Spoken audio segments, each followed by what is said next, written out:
where the bridge was, as I was attempting to sleep before freaking getting abducted.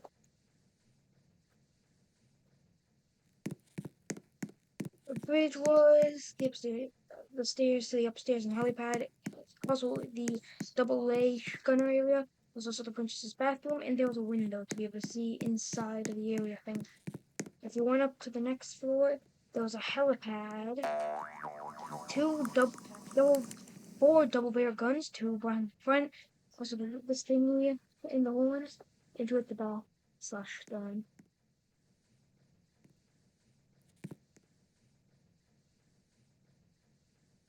All the weapons he actually helps see. That's the engine. So Shout, I will eat your children. And he said, do they have to be born? And I just sat down because that was a hella good comeback. Why are you guys not screaming? I tried to threaten this guy and he turned it into a reference. You guys better be laughing. Oh, we were. It was a great comeback. Today in class, these guys stole my paper and I just randomly shouted, I will eat your children. And he said, the ship had been traveling ahead, full steam ahead.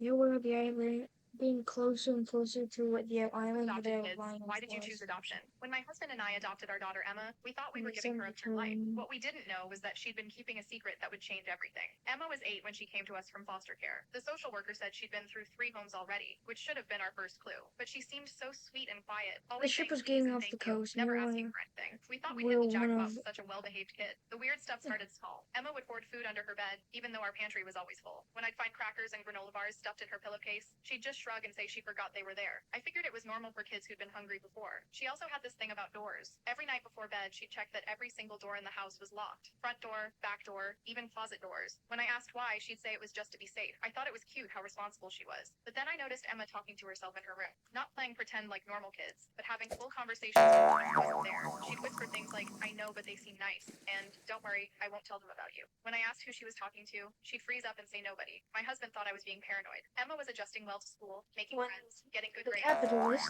But something felt off. She never talked about her past, never mentioned her previous families. It was like her life started the day she walked into our house. The truth came out 6 months later during a thunderstorm. Emma had always been scared of loud noises. Had a This night was different. We submarine. found her hiding in the back of the closet, rocking back and forth, talking to that invisible bridge again. But this time, I heard what she was saying. I'm sorry, I didn't mean to make them mad. Please don't hurt me again. When I knelt down and asked who she was talking to, Emma looked at me with tears in her eyes and said, my brother Jake, he's always with me. He protects me from the bad people. That's when she told me everything. Jake wasn't imaginary. He was her older brother who'd been in foster care with her. In their second placement, there was an older kid who used to hurt them both. One night, Jake tried to protect Emma, and the older kid pushed him down the stairs. Jake died, and Emma blamed herself. She'd been carrying this guilt for 2 years, talking to Jake's spirit because she couldn't bear to let him go. The recording, the door checking, the fear of loud noises, it all made sense now. She wasn't just a traumatized kid adjusting to They're gonna do something. I tried to speak.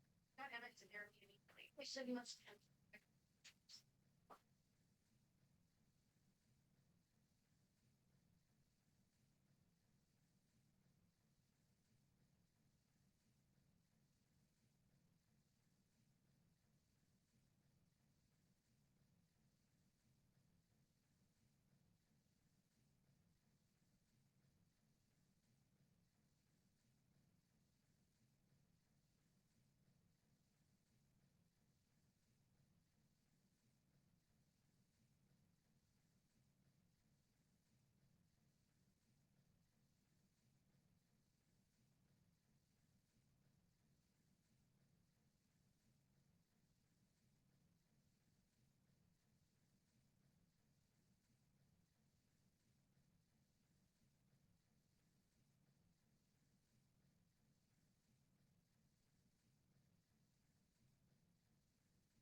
Sorry about that. I probably need to do that.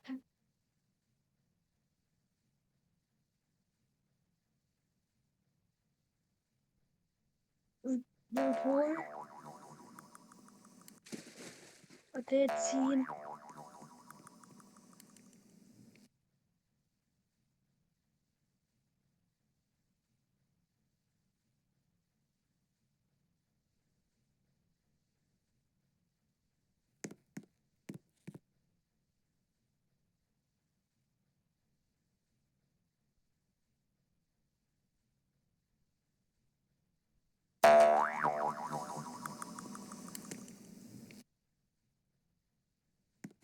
But they heard and transfers from a secret channel. But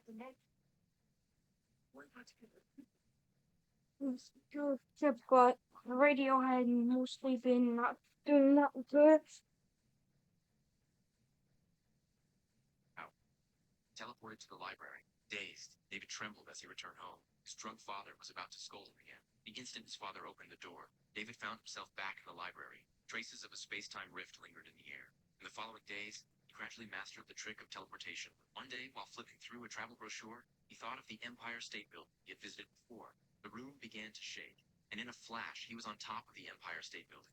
It turned out he could go anywhere he wanted. His dad was an alcoholic, and his mom had disappeared after the divorce. He decided to leave this home. He moved to New York and rented a bedroom, but he was already out of money. He went to a bank, silently vowing to pay it back someday. Using an excuse, he got the security guard to take him inside the bank. He memorized the layout of the vault. That night, he visualized the vault and used his superpower to bring back a lot of cash. 5 years later, he was living in a luxurious mansion filled with sports cars and currency from various countries. The walls were plastered with photos from all over the world. Wherever he wanted to go, he could be there in an instant. After surfing, he teleported to the top of the Egyptian pyramids for afternoon tea, just as David was thoroughly enjoying life. The Time and Space Management Bureau took notice of him. One day, the man teleported back to his hometown and found his full crush. He learned that she was working as a waitress in a bar. David still remembered her wish to travel the world. The atmosphere turned flirtatious. When David returned home, he discovered the bureau chief waiting for him. David was about to teleport away